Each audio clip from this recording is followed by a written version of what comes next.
નમસ્કાર દર્શક મિત્રો, મારું નામ વેનીલા રસિકલાલ મારવાલા, અગ્નિદા સેવા કેન્દ્રના પ્રમુખ. અગ્નિદા સેવા કેન્દ્ર દ્વારા સુરત શહેરમાં બિનવારસી લાશોનું વિના મૂલ્યે ન્યાજ જાતના ભેદભાવ વગર અંતિમ સંસ્કાર કરતી સંસ્થા દ્વારા આજે ભાદરવા વદ 14ને મંગળવારના દિવસે આખા વર્ષ દરમિયાનમાં 271 લાશોના ફોટા મૂકી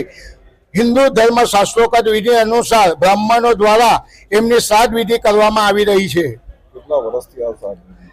આ સંસ્થાને 24 વર્ષ કાર્યરત છે અને આ 24 વર્ષથી આ સંસ્થા બિનવાસી લાશોનું શાસ્ત્રોક્ત વિધિ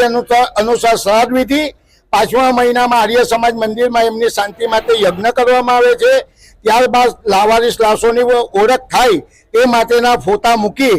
અંબાનગર સોશિયો સર્કલ પાસે એમનું પ્રદર્શન કરવામાં આવે છે અને આ સંસ્થા દ્વારા બિનવાસી લાશોની અસ્થિઓનું વિસર્જન નાસિક કરવામાં આવે છે અને વર્ષ દરમિયાન પુષ્કર, હરિદ્વાર અને સોમનાથ પ્રભાત પાટણ જેવા તીર્થધામોમાં આ લોકોની મોક્ષની ગતિ માટે પિંડદાન અને અસ્થિનું વિસર્જન કરવામાં આવે છે આ સંસ્થા દ્વારા.